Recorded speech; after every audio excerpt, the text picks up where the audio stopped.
Hi, this is Rob Packard from Medical Device Academy. This video explains what you'll get when you purchase our labeling and translation procedure. That's procedure SYS-030. So when you purchase it on our website, what you will receive is an email, and the page for it will have a different video here because I'm recording the video right now. But you'll see at the top, the video provided shows exactly what you receive when you purchase the labeling and translation procedure. This is showing the cart's empty right now. Here we list all the things that are attached. We also have this video that I've done on recalls and labeling, explaining how what kind of labeling controls you should have in place to prevent recalls. One of the most common types of recalls, usually a class 3, the lowest risk recalls. And then we also provide a slide deck to that webinar. But it's provided as a bundle. If you want to learn about other products, you click here, and it'll take you to our page that lists all our products. We're going to be updating this page to list more because we have more procedures than we actually have links right now. And then you'll get all these procedures. And then, of course, if you want to know more about FDA labeling requirements, here's a page on device labeling. So it takes you right to that page and lists all the applicable regulations. So if somebody asks you, where does it say that I have to do that? Here's where it says. But this is the page where you would purchase it, and you would click on Add to Cart. And then your cart is empty, changes to this, and it explains what's there. And then if you decide, no, I don't want it, you can do that. You can also email me, and I can send you an invoice, another method, if you're not able to pay by PayPal. But once you've actually purchased it, then you'll receive this automated email. And sometimes they end up in your spam box. So definitely check out your spam folder here, which I obviously should do considering how many spam messages I have. But here are all the files that you will receive as attachments. Here's a link that will take you back to the standard operating procedure list page that we're going to be updating. Here's the 2 hyperlinks that take you directly to our Dropbox folder where you have a slide deck and you have the recording. These are hyperlinks to our Dropbox folder because the files are too big to send as attachments. And then if you have any other questions, you can shoot me an email. Here's my contact information. Also, we have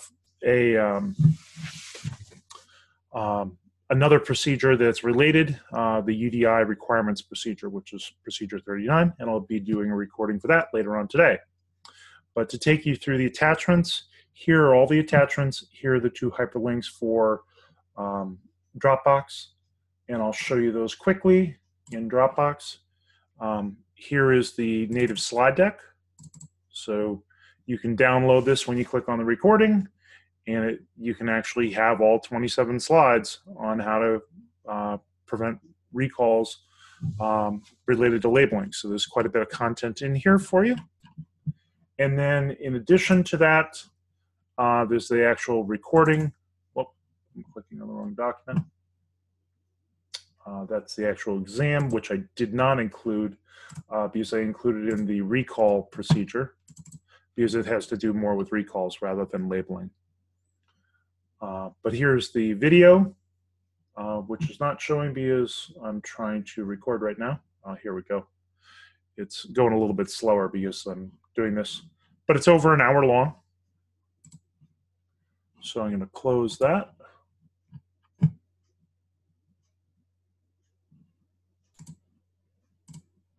And then for the procedures and forms, here's the procedure.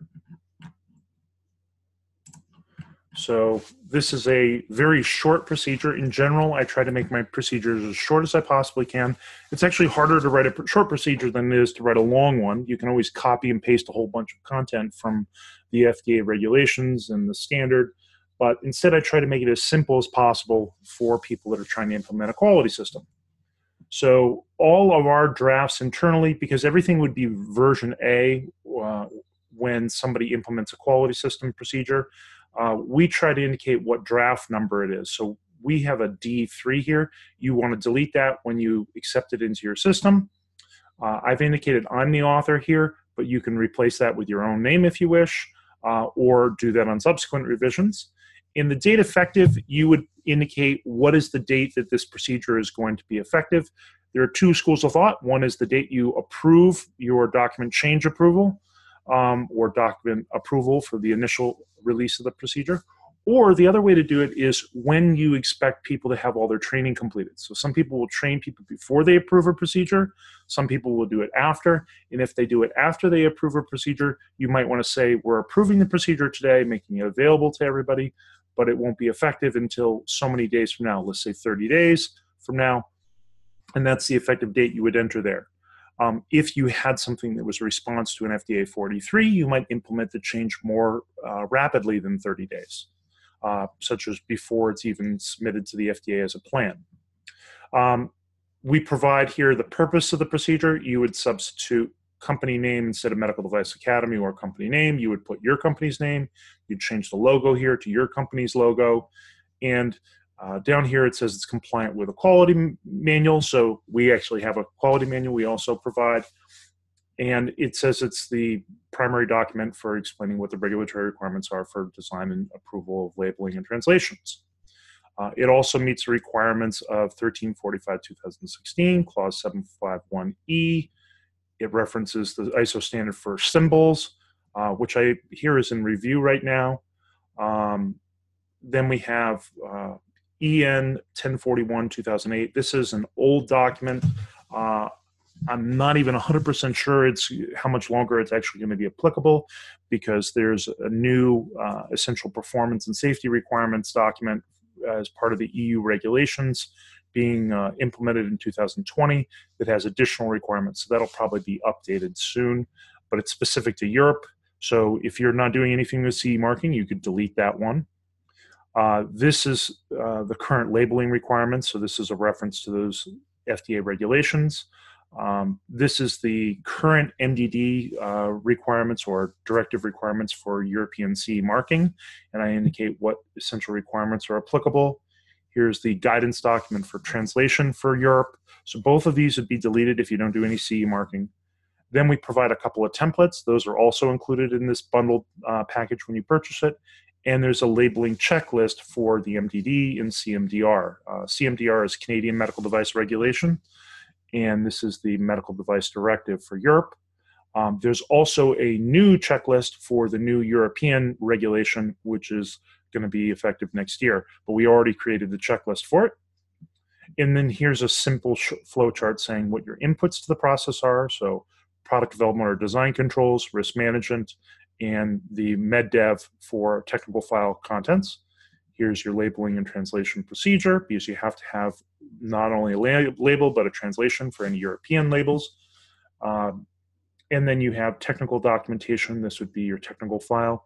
And this WI-001 packaging instructions, you would typically include a detailed work instruction with pictures that would show somebody where to apply the labels. We don't provide that because we don't know what your label is going to look like. There's a big difference between a label that goes on a CD for a software as a medical device versus labeling that would go on an electromedical device that has lots of labeling requirements for electrical safety. Or then maybe even a sterile product that requires labeling for that. These are the two people that typically approve this procedure, so somebody in regulatory affairs or marketing. Those are usually the two people that fight over what we'd like to say versus what we're allowed to say legally. But you don't have to have it those two positions, and you may not have those titles. So in your company, you have to decide what titles are going to be responsible for the scope of this procedure. You would update the revision history as you go. And I really should probably update this to say it's compliant with 1345-2016, but we already have that up here. Here's the roles and responsibilities for those two people, the procedure, going step-by-step what you do for creating the label, step-by-step what you do for translations, and then website content and advertising. This is something the FDA specifically looks for during inspections. They want to make sure you're controlling your website content for claims as well. And that's something that I actually had to add after an FDA inspection. So that's been updated. And then monitoring and measurement. I try to include monitoring and measuring in every procedure. This is where you would indicate what your quality objectives are, for that process. You don't have to do that, but that's in general what we've done with all our procedures, try to indicate what you would monitor and measure for this process. We put some things in here as suggestions, but you can edit this section to fit your company's situation. So it might not make sense to do the same type of monitoring I propose here for all types of products and all companies. This training and retraining section, it's set up now for version A, but when you do version B, people may need retraining because it might be a very extensive revision, or they might not need any retraining because we made a title change. So instead of it being regulatory affairs that's responsible now, maybe it's somebody else. So that's the only person that needs training because they're a new employee and a new title, a new responsibility. So we just changed the title and it doesn't really affect anybody else.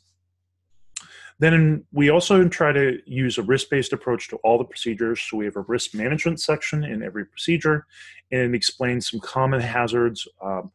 They're not technically hazards because they're not going to cause harm to a person, but they could cause nonconformities in the process.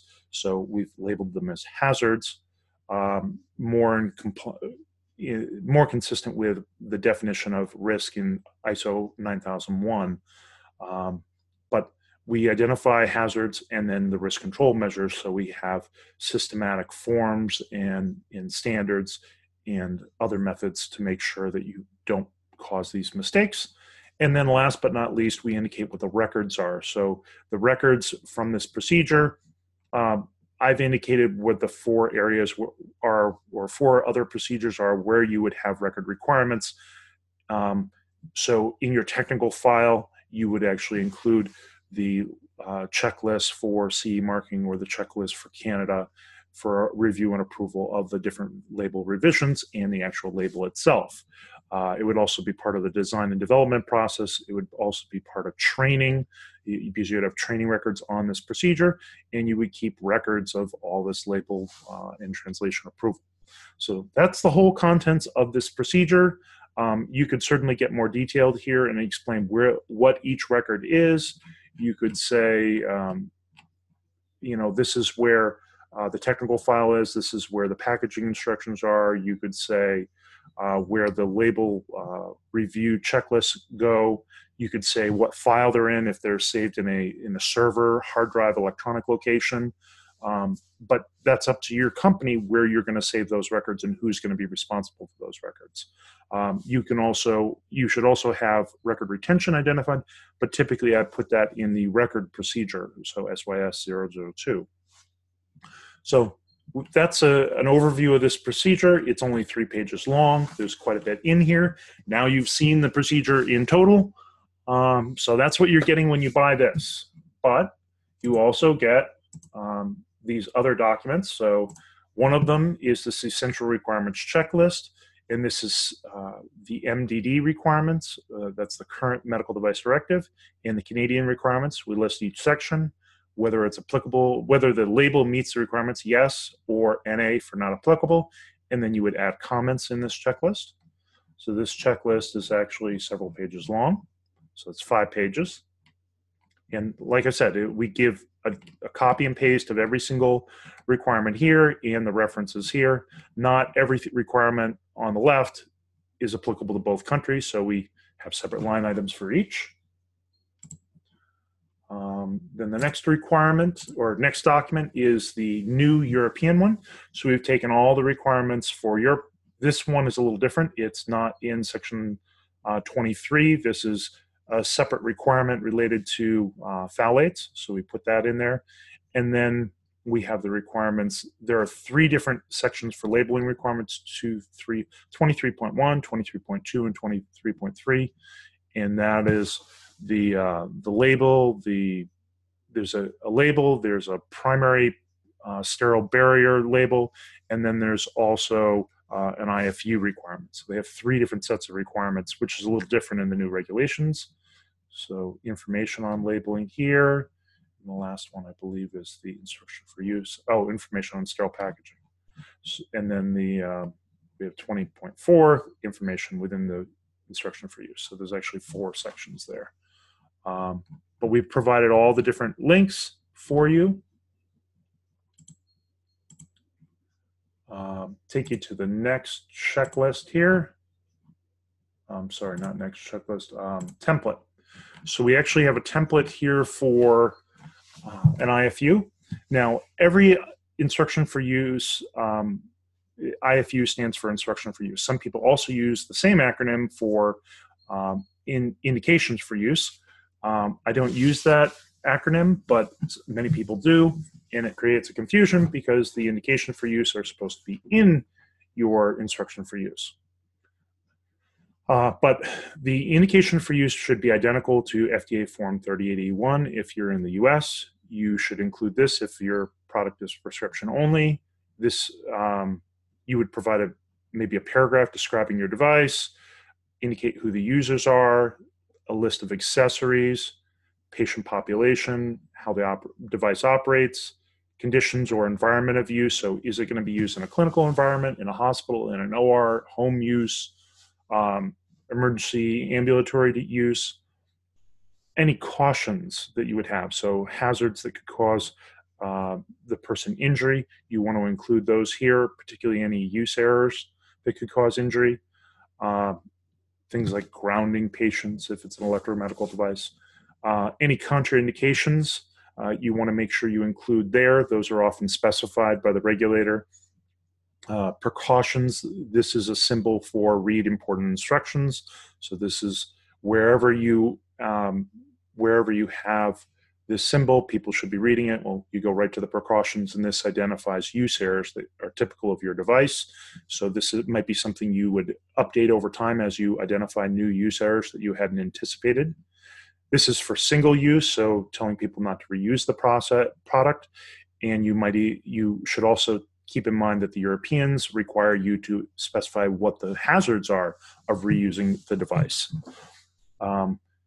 Sterilization procedure, typically for implants. If you're going to sterilize them prior to use, you would explain the procedure that's been validated. Cleaning instructions, that should also be validated, so you would provide that. If you're CE marked, you would put your notified body number there, or you just delete this if you don't have a notified body and know it's CE marked. It would have just CE and no 4 digits if it's class 1 device that's self-declared. And an EU authorized representative, if you have one, goes there. This is the symbol for manufacturer by, so you put your company's information there. And this is a legend explaining the different symbols. And these aren't comprehensive. You really have to go to this standard to make sure you have all the symbols, but we've also included the FDA RX only symbol here. So that's the entirety of our template for the IFU. And then we have one more template for the label. This is kind of simple. We have the RX only, which you need on a prescription only device. You don't have to put this legend statement, but you can. You need one or the other, but you can put both. Symbols that would be applicable. So if it's a sterile product, you would replace non-sterile with sterile. If it's CE marked, you would put this. If it's not CE marked, you delete that. If you have an EU rep, you put this, or you delete it if you don't. The barcode is not required for a 510K submission, but you will need it once your product is on the market. That's for UDI compliance. References like a catalog number or a part number for ordering. Lot could also be a serial number. Most products don't have both a lot and a serial number. They have one or the other. And the date code for manufacturing. To the UDI compliance, we now have to have this format rather than just year and month. So that covers all the things here. Like, we didn't include everything in here. We didn't include sterilized. We didn't include an expiration date or use by date. This would be just a brief description of your product, like bandage, quantity 1. So that's what goes in this. You put your company logo here. You can modify this. It's just a template, but it's a good way to start to make sure that you haven't forgotten anything. So I have now gone through all the templates. So we have the 2 templates. We have 2 checklists. We have the procedure, and we have the 2 links for the slide deck and the recording. So that's everything that's included in this package when you buy it. So you can ask further questions if you have questions over time and regulations change. You can certainly ask, but this gives you a snapshot as of June 11, 2019, what's included in this package when you purchase it, and you'll get this email and all that content. If you have any other questions, just shoot me an email. Thank you. Bye-bye.